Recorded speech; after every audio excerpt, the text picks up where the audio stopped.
বন্ধুরা, ৫৪ বছর পর ১৯৭২ সালের পর আজ আবার মানুষ চাঁদের দিকে যাত্রা শুরু করেছে। গতকাল ১ এপ্রিল ২০২৬ নাসার আর্টেমিস ২ মিশন সফলভাবে লঞ্চ হয়েছে কেনেডি স্পেস সেন্টার থেকে। এটা শুধু একটা লঞ্চ নয়, এটা মানবতার নতুন অধ্যায়ের শুরু। এই মিশনে আছে ৪ জন সাহসী নভোচারী: commander Reid Wiseman, pilot Victor Glover, mission specialist Christina Koch আর কানাডিয়ান স্পেস এজেন্সির জেরেমি হ্যানসেন। তারা উড়ে গেছে নাসায়ের সবচেয়ে শক্তিশালী রকেট স্পেস লঞ্চ সিস্টেম বা SLS দিয়ে। তাদের সাথে আছে ওরিয়ন মহাকাশযান। এই প্রায় ১০ দিনের যাত্রায় তারা পৃথিবী ছেড়ে চাঁদের খুব কাছে যাবে, চাঁদকে প্রদক্ষিণ করে পৃথিবীতে ফিরে আসবে। এটি একটি টেস্ট মিশন।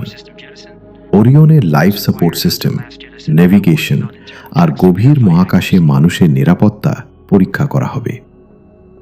জানো, এই মিশন সফল হলে পরের ধাপ আর্টেমিস ৩-এ মানুষ আবার চাঁদের মাটিতে পা রাখবে।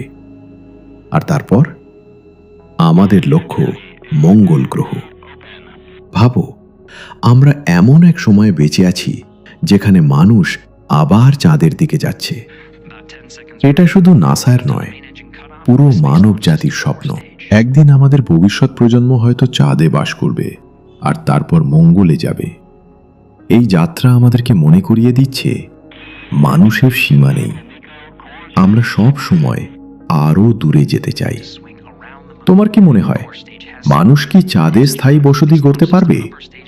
কমেন্টে তোমার অভিমত জানাও।